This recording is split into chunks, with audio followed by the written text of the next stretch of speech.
The Word with IcissRose.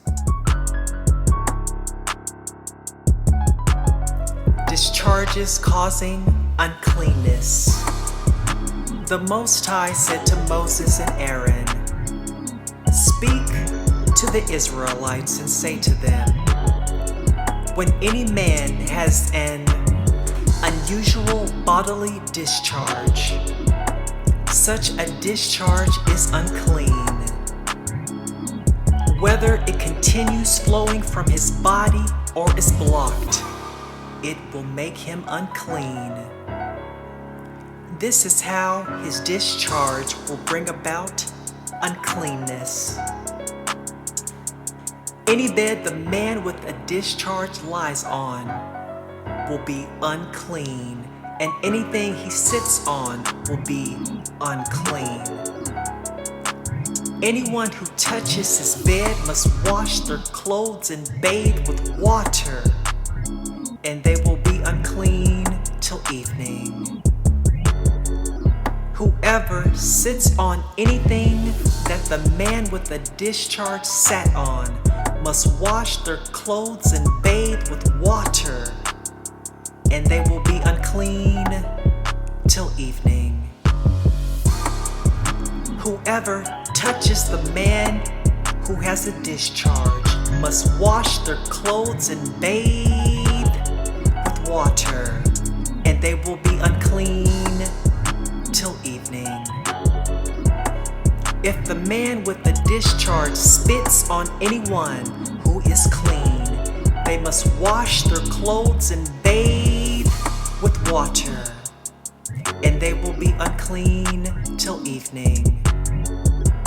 Everything the man sits on when riding will be unclean, and whoever touches any of the things that were under him will be unclean till evening. Whoever picks up those things must wash their clothes and bathe with water, and they will be unclean till evening.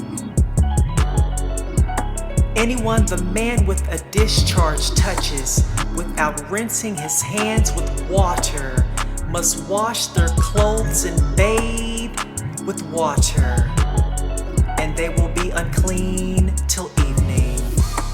A clay pot that the man touches must be broken, and any wooden article is to be rinsed with water.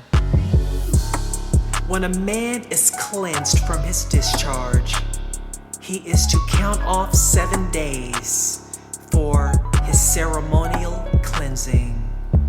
He must wash his clothes and bathe himself with fresh water, and he will be clean. On the 8th day, he must take 2 doves or 2 young pigeons and come before the Most High God to the entrance to the tent of meeting and give them to the priest.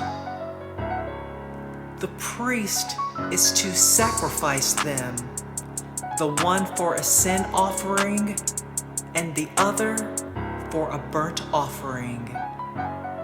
In this way, he will make atonement before the Most High God for the man because of his discharge.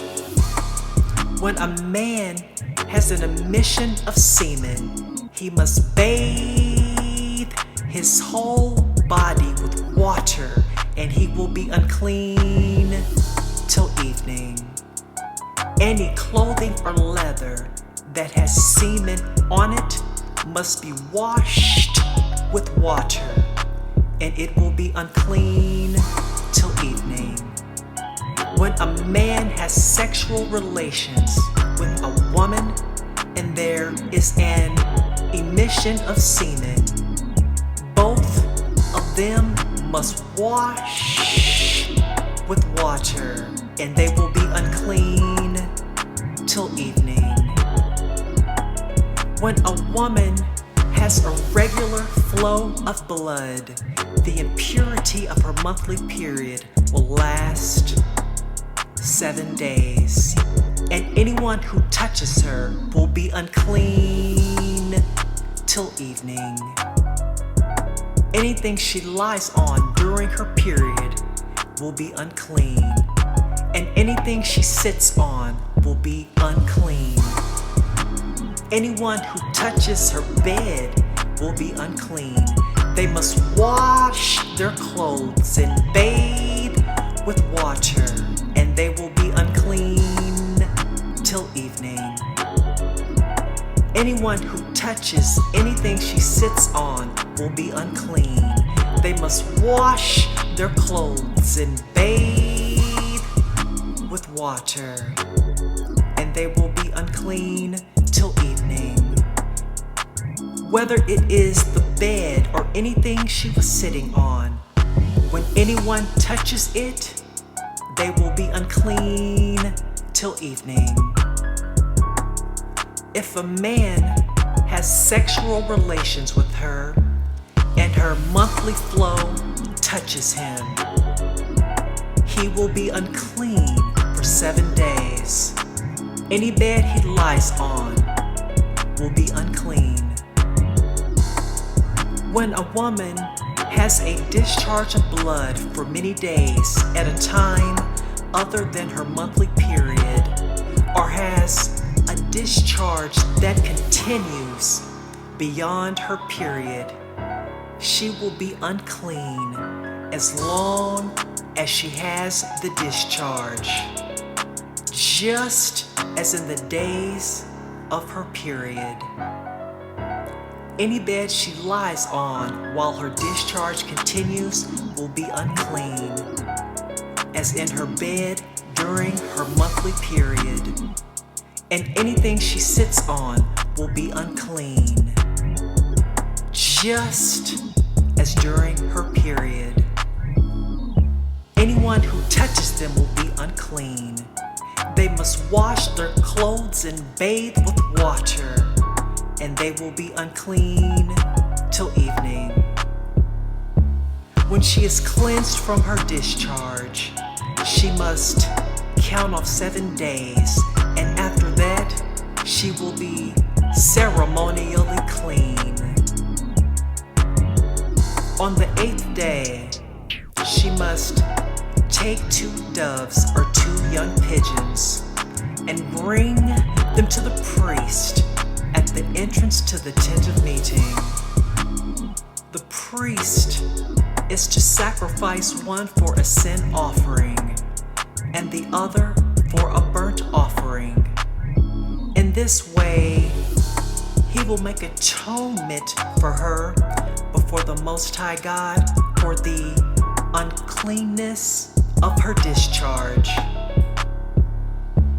You must keep the Israelites separate from things that make them unclean, so they will not die in their uncleanness for defiling my dwelling place, which is among them. These are the regulations for a man with a discharge, for anyone made unclean by an emission of semen, for a woman in her monthly period, for a man or a woman with a discharge, and for a man who has sexual relations with a woman who is ceremonially unclean.